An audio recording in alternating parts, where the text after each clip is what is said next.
The Federal Reserve just made a decision that could change everything for your money.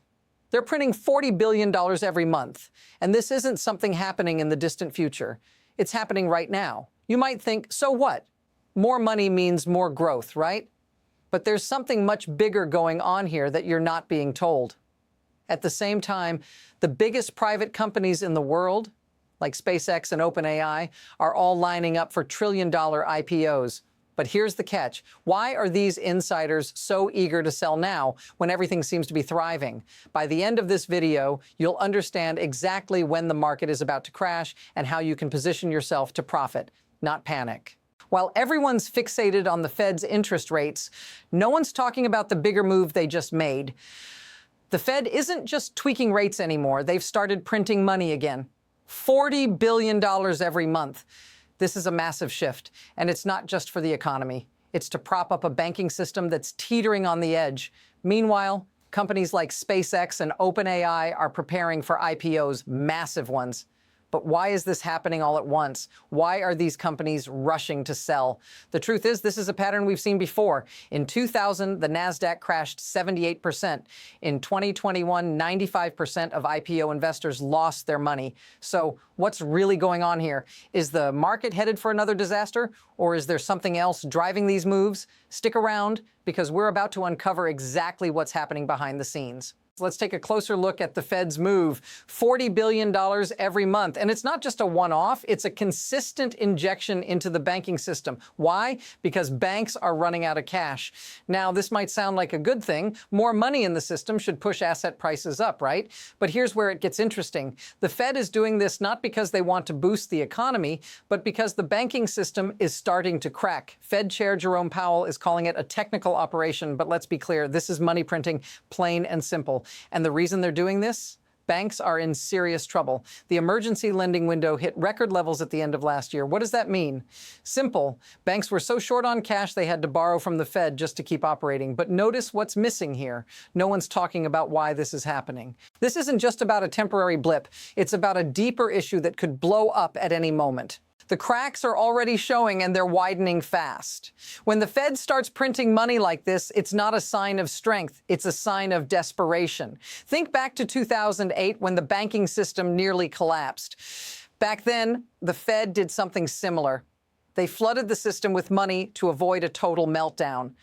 But here's the kicker. When this becomes the norm, it signals something dangerous. Normalizing instability. It's not just a one-time fix, it's a patch on a broken system.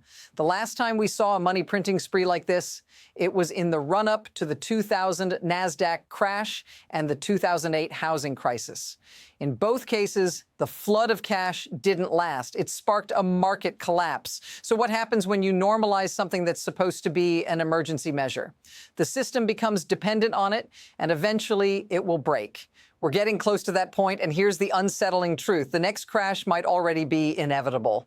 Here's the part that should make you sit up straight. We've seen it before. When the Fed pumps money into the system, the stock market rallies. But here's the twist. While the market may look good in the short term, it's all built on a shaky foundation. Look at the massive IPO wave coming. SpaceX, OpenAI, Databricks, all of them with sky-high valuations. But here's what's not adding up. These valuations are ridiculous. SpaceX is targeting a $1 trillion valuation, 60 times its estimated revenue. That's more than the entire economy of Indonesia. And don't get me started on OpenAI, which could be worth over $1 trillion. If these companies are such long-term investments, why are the insiders eager to sell now? Because they know exactly what's coming. And when these companies rush to the exit, that's when you should be paying attention. We're staring down the barrel of a massive market correction. The reality is these valuations don't just make no sense. They're a warning. The insiders are selling to you because they see the end coming, and they're cashing out while they can. Things are escalating quickly, and the cracks are showing everywhere. First, we've got the Fed printing money, $40 billion every month. Then the IPO frenzy starts to peak, SpaceX, OpenAI, and others rushing to go public. But that's not all. We're also seeing a disturbing trend in the banking system. Banks are relying on emergency loans from the Fed just to stay afloat. That's a sign of deep systemic stress. On top of that, inflation's still lurking, and the Fed's policies are trying to mask the problem by pushing more money into the economy. And here's the real kicker.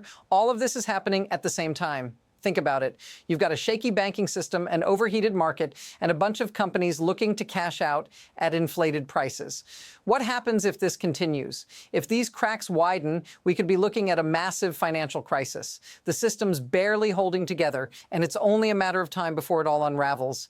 Now let's bring this home. How does all of this affect you? Because it's not just about abstract financial numbers, it's about real people. Everyday people who are going to feel this. You might not be worried about what's happening on Wall Street, but when the market crashes, it's not just investors who suffer, it's the average person too. When asset prices drop, so do home values. When stocks plummet, retirement funds take a hit. If the economy spirals down, jobs start to disappear and wages stagnate. And when inflation keeps eating away at your purchasing power, what do you have left? It's a tough reality. This isn't just some far-off prediction. It's happening right now, and it will hit you sooner than you think. If this feels familiar, say so in the comments. Because when the system starts to fail, it's the people at the bottom who feel it first. And right now, that's a lot of us. Now, let's zoom out and get to the heart of the matter. Why is this happening? Why does the Fed keep printing money? Why are these companies rushing to cash out?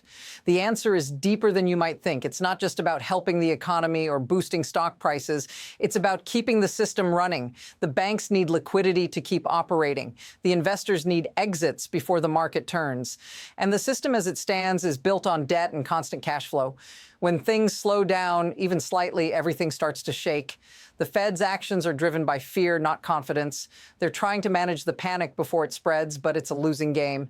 The money they're printing isn't solving the underlying problems. It's only covering them up. This is the mechanism behind all the volatility. It's about leveraging fear and spectacle to keep the system from collapsing, but at some point, the cracks will be too big to ignore. And when that happens, the whole structure will come down, and there will be nothing left to save it. Now, let's talk about what's next, because there are two paths forward, and both are filled with uncertainty. On one hand, the market could continue its short-term rally. The money printing, the IPO frenzy, it could push things even higher before the crash comes. Everyone's excited now. Valuations are soaring, and the hype is at a fever pitch. But here's the catch. When markets get this hot, they can only stay inflated for so long. The reality is, this money flood won't last forever. At some point, the market will hit a tipping point, and it will come crashing down. We could see a massive correction, maybe even a full-blown crash, as insiders begin unloading their shares. The other path? Well, that's the one where we get a prolonged period of stagnation. The Fed could keep pumping money into the system, but if the cracks keep spreading, we may find ourselves stuck in a cycle of inflation, higher costs, and increasing market instability. So, which path do we take? The problem is, nobody knows yet. But the next move is already forming, and you need to be ready for whichever way it goes. Here's the one insight you need to take away. The market crash is not a question of if, it's a question of when. And right now, all the signs point to a cliff that's fast approaching. We're in a cycle that's repeating itself with all the warning signs flashing red. The Fed printing money, the IPO frenzy, the systemic instability, it's all building up to something big. But here's where it gets interesting. While most people will panic when the crash comes, the real opportunity lies in the aftermath. The smartest investors will buy when everyone else is selling. That's where the real money is made. And if you've been following the signs, you'll know exactly when that moment arrives. But if you wait too long or get caught up in the FOMO, it'll be too late. So follow me for continued analysis as we dive deeper into these market trends and how you can make sure you're not just surviving, but thriving through it all. Don't miss out. Hit subscribe because the real story is only just beginning.